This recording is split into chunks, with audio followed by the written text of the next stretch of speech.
हम जिस टॉपिक पर चर्चा करेंगे उसका नाम है साइमन कमीशन। तो साइमन कमीशन के क्या कारण रहे, इसका गठन क्यों किया गया, इसके परिणाम क्या हुए, इन सभी को आज हम छूने का प्रयास करेंगे। तो सबसे पहले हम बात करेंगे 1919 के भारत सरकार अधिनियम, भारत सरकार अधिनियम की।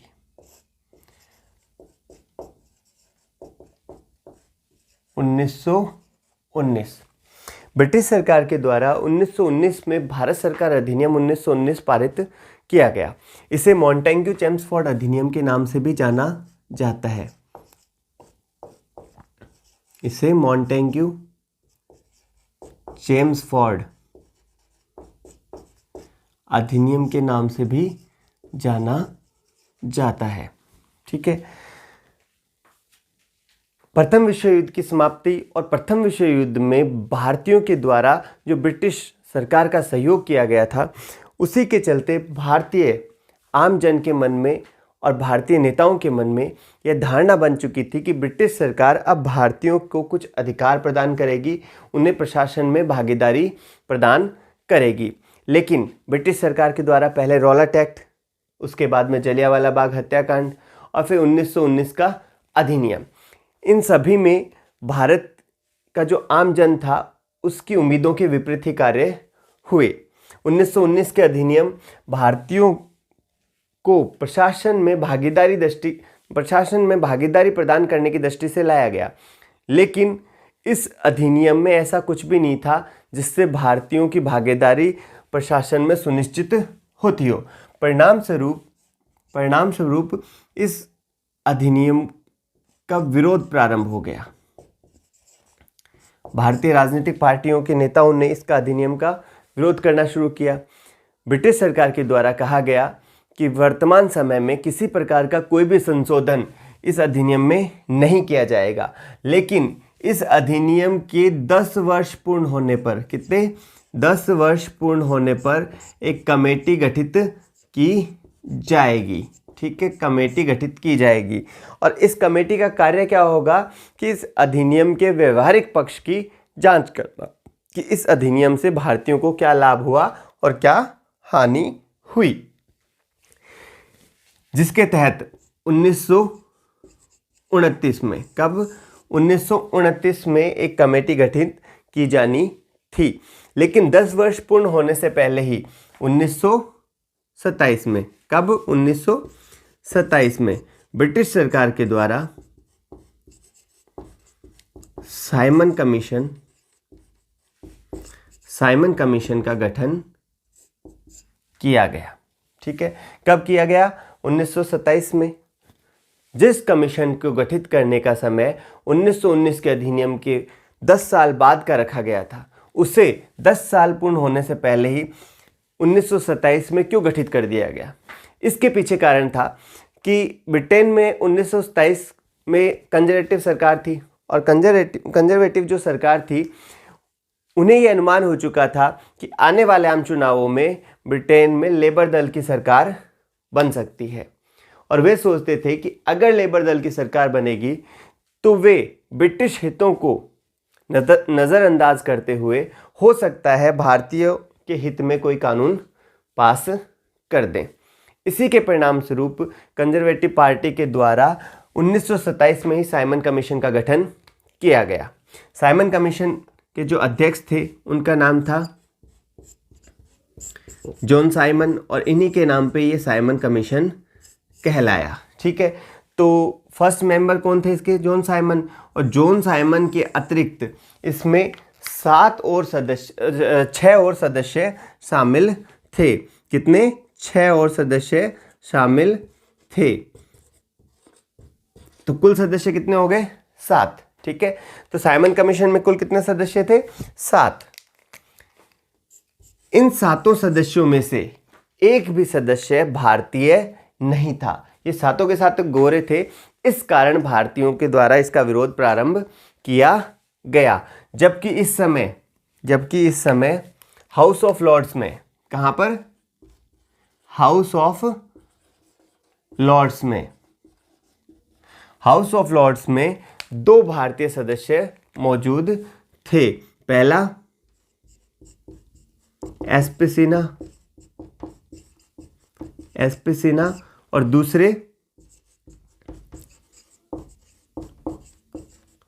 शकलातवाला। ठीक है, ये दो सदस्य वर्तमान समय उस समय में हाउस ऑफ लॉर्ड्स में मौजूद थे, उसके सदस्य थे, मेंबर थे। फिर भी किसी भी भारतीय को साइमन कमीशन में नहीं शामिल किया गया। भारतीयों का इस समय तर्क था कि ये सुधार किसके लिए किए जाने हैं, किस के लिए जो नए नियम बनेंगे, कानून बनेंगे, किसके लिए बनाए जाएंगे। जिन लोगों के लिए ये सुधार किए जाने हैं उन लोगों को इसमें जब शामिल ही नहीं किया गया तो उनसे किस प्रकार की उम्मीद रखी जा सकती है। परिणाम स्वरूप साइमन कमीशन का विरोध भारत में प्रारंभ हो गया। इस समय जो भारत सचिव थे उनका नाम लॉर्ड बर्किनहेड था। बर्किनहेड ने इस समय कांग्रेस को यह चुनौती दी कि अगर आप कोई ऐसा प्रस्ताव, कोई ऐसा संविधान हमारे को सौंपें जिसमें भारत के सभी दल, सभी वर्ग संतुष्ट हों और वो एक मत के साथ उसे स्वीकार करते हों, तो हम आपके द्वारा दिया गया संविधान स्वीकार करेंगे। क्योंकि बर्किनहेड को लगता था कि भारतीयों के द्वारा ऐसा संविधान निर्माण करना संभव नहीं है। कांग्रेस के द्वारा 1927 के मद्रास अधिवेशन में 1927 के मद्रास अधिवेशन में बर्किनहेड की चुनौती स्वीकार कर ली गई और इस अधिवेशन में दो प्रस्ताव पारित हुए जिसके तहत जो बर्किनहेड की चुनौती थी उसके लिए मोतीलाल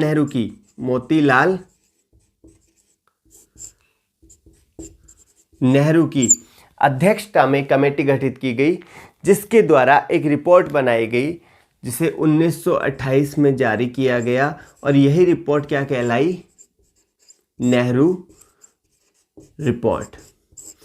रिपोर्ट को भारतीय संविधान का ब्लूप्रिंट भी कहा जाता है। ठीक है, चूंकि बर्किनहेड के द्वारा जो चुनौती दी गई थी उसे कांग्रेस के द्वारा स्वीकार कर लिया गया और उसी के आधार पर नेहरू रिपोर्ट बनकर तैयार हुई। दूसरी तरफ मद्रास अधिवेशन में दूसरा निर्णय क्या लिया गया था? साइमन कमीशन का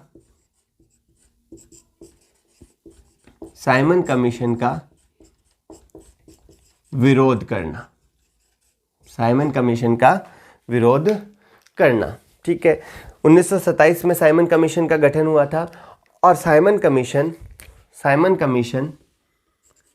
3 जनवरी 1928 को मुंबई पहुंचा। ठीक है, कब पहुंचा? 3 जनवरी 1928 को मुंबई पहुंचा, अर्थात साइमन कमीशन जनवरी 1928 में भारत आता है और साइमन कमीशन के भारत आने के साथ ही भारत में जगह जगह इसका विरोध प्रारंभ हो जाता है। जगह जगह लोग विरोध प्रदर्शन करते हैं, इसके विरोध में काले झंडे दिखाते हैं, बहिष्कार करते हैं। ठीक है, और इनमें से कुछ स्थान जैसे लाहौर में लाला लाजपत राय,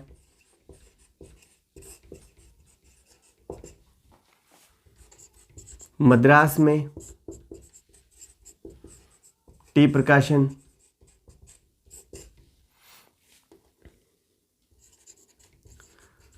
अवध में पंडित जवाहरलाल नेहरू,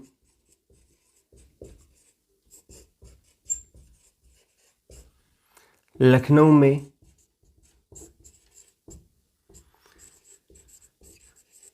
खली कुज़्मा आदि के द्वारा नेतृत्व प्रदान किया जाता है। लखनऊ में खली कुज़्मा के द्वारा बड़े बड़े गुब्बारों पर साइमन गो बैक के नारे लिखकर उन्हें आकाश में छोड़ा गया। वहीं लाहौर में लाला लाजपत राय जब साइमन कमीशन का विरोध प्रदर्शन कर रहे थे, उसी दौरान पुलिस के द्वारा लाठीचार्ज किए जाने के चलते ये जख्मी हो गए और उसी के परिणाम स्वरूप 1 महीने के अंदर इनकी मृत्यु हो गई। लाला लाजपत राय की मृत्यु का बदला लेने के लिए ही भगत सिंह, सुखदेव और राजगुरु के द्वारा सैंडर्स की हत्या की गई। ठीक है, तो ये विरोध प्रदर्शन साइमन कमीशन के भारत आने के साथ ही प्रारंभ हो जाता है, क्योंकि नेहरू रिपोर्ट 1928 में ही सबमिट कर दी गई थी। और जब नेहरू रिपोर्ट को सबमिट किया गया उस समय कांग्रेस के द्वारा कहा गया कि अगर 1 साल के भीतर नेहरू रिपोर्ट को लागू नहीं किया जाता है तो हमारे द्वारा आंदोलन किया जाएगा, अर्थात ब्रिटिश सरकार को आंदोलन की चेतावनी दी गई, जिसके चलते 1929 में एक बार पुनः साइमन कमीशन भारत आता है। ठीक है, 1928 में आया, यहाँ पर कुछ समय रुका और वापस ब्रिटेन चला गया, लेकिन दबाव के चलते 1929 में पुनः साइमन कमीशन भारत आता है और 1930 में इसके द्वारा अपनी रिपोर्ट सौंप दी जाती है। ठीक है, तो साइमन कमीशन का गठन कब होता है? 1927 में। पहली बार भारत कब आता है? 3 जनवरी 1928 को मुंबई। दूसरी बार भारत कब आता है? 1929 में, मतलब 2 बार भारत आता है। 1930 में इसके द्वारा अपनी रिपोर्ट सबमिट की जाती है। ठीक है, अब साइमन कमीशन और नेहरू रिपोर्ट के आधार पर ब्रिटिश सरकार के द्वारा 3 गोलमेज सम्मेलन का आयोजन किया जाता है। ठीक है, किसके आधार पर? Simon commission plus Nehru report. ठीक है, नेहरू रिपोर्ट में से यद्यपि कुछ प्रस्तावों को शामिल किया जाता है, अधिकांश साइमन कमीशन के जो सुझाव हैं उन्हीं को महत्व दिया जाता है और इसके आधार पर 3 गोलमेज सम्मेलन 1930, 1931 और 1932 कहाँ आयोजित कराए जाते हैं? लंदन में। ठीक है, कहाँ पर? लंदन में 3 गोलमेज सम्मेलन आयोजित कराए जाते हैं। कब कब? 1930 में, 1931 में और 1932 में। ठीक है, प्रथम गोलमेज सम्मेलन और तृतीय गोलमेज सम्मेलन में कांग्रेस भाग नहीं लेती है, जबकि द्वितीय गोलमेज सम्मेलन में दिल्ली समझौते के तहत जो गांधी जी और लॉर्ड इरविन के बीच हुआ था, उसके तहत गांधी जी कांग्रेस की तरफ से द्वितीय गोलमेज सम्मेलन में भाग लेने के लिए लंदन जाते हैं। और इन्हीं गोलमेज सम्मेलन के आधार पर आने वाले समय में 1935 का भारत सरकार